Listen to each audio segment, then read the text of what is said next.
গত কয়েকদিন ধরে খাদ্যদ্রব্য মূল্য বৃদ্ধি দেখা যাচ্ছে বাজারে। শাকসবজির দাম আকাশ ছোঁয়া। সাধারণ মানুষ, দিন আনা দিন খাওয়া মানুষের পকেটের টান। এর ফলে মানুষের জীবনে একটি বড় প্রভাব ফেলছে। সেই সাথে জ্বালানি, বিদ্যুৎ, পেট্রোল, ডিজেল, রান্নার গ্যাস যাবতীয় জিনিসের দাম ক্রমশ বেড়েই যাচ্ছে। কিন্তু রাজ্য সরকারের কোনো রকম টনক নড়ছে না। তারই প্রতিবাদে আজ গড়িয়াহাট মোড়ে দক্ষিণ কলকাতা জেলা কংগ্রেসের পক্ষ থেকে একটি অভিনব বিক্ষোভ কর্মসূচি গ্রহণ করা হয় এবং 30 মিনিট ধরে পথ অবরোধ করা হয়। যানবাহন অচল করে দেওয়া হয় গড়িয়াহাট মোড়ে। এই কর্মসূচিতে উপস্থিত ছিলেন দক্ষিণ কলকাতা জেলা সভাপতি প্রদীপ প্রসাদ সহ অন্যান্য নেতৃবৃন্দ।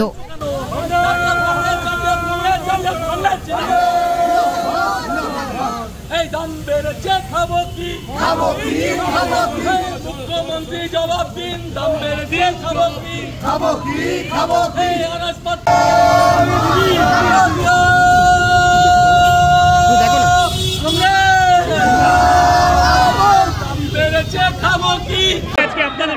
নিত্য প্রয়োজনীয় জিনিসের আকাশ ছোঁয়া মূল্য বৃদ্ধি, বাজারে হাত দেওয়া যাচ্ছে না, রোজগার নেই, ইনকাম নেই। আজকে মুখ্যমন্ত্রী আজকে টনক নড়েছে যে গত 2 মাস ধরে নিত্য প্রয়োজনীয় জিনিসের মূল্য বৃদ্ধি হচ্ছে।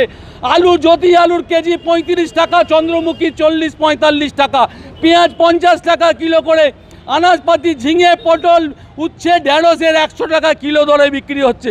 আজকে আদা, রসুন 250 টাকা ছাড়িয়ে গেছে। আজকে দাম বেড়েছে।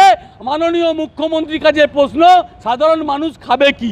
তার প্রতিবাদে দক্ষিণ কলকাতা জেলা কংগ্রেসের পক্ষ থেকে আজকে আমাদের অভিনব প্রতিবাদ দক্ষিণ কলকাতার প্রাণকেন্দ্র গড়িয়াহাট মোড়ে। আজকে মুখ্যমন্ত্রী শেষ বসিয়েছে, রাজ্য সরকার পেট্রোল ডিজেলের ওপর 1 টাকা করে শেষ বসিয়েছে, বিদ্যুতের মাসুল বৃদ্ধি হয়েছে। আজকে সাধারণ মানুষের ওষ্ঠাগত হয়ে গেছে।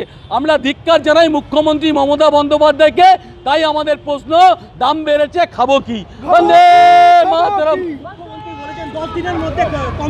আজকে 2 মাস ধরে নিত্য প্রয়োজনীয় জিনিসের মূল্য বৃদ্ধি হয়েছে। মমতা বন্দ্যোপাধ্যায়ের টাস্ক ফোর্স কোথায় গেল? আজকে মুখ্যমন্ত্রী বলছে 10 দিনে কমে যাবে। আমরা এর আগেও দেখেছি মুখ্যমন্ত্রী কথা কোনো দাম নেই, কোনো কর্ণপাত হয় না। বাজারে বাজারে টাস্ক ফোর্স ঘুরছে, বাজার করে বাড়ি ফিরে যাচ্ছে, আর তার দাম কমানো যাচ্ছে না। লোকসভা নির্বাচনে ব্যবসায়ীদের কাছ থেকে টাকা নেওয়া হয়েছে, চাঁদা নেওয়া হয়েছে। তারা এখন ব্যবসায়ী, পাইকারি যারা বিক্রেতা আছে, তারা এখন টাকা জনগণের কাছ থেকে তুলছে, জনগণকে দিতে হচ্ছে। আজকে সিএসসি 500 কোটি টাকা দিচ্ছে, যে সিএসসি বিজেপিকে দিয়েছে ইলেকট্রাল বন্ড, মমতা বন্দ্যোপাধ্যায়কে যে ইলেকট্রাল বন্ড, এখন টাকা তো তুলবেই। তাই জন্য আজকে দাম বেড়েছে।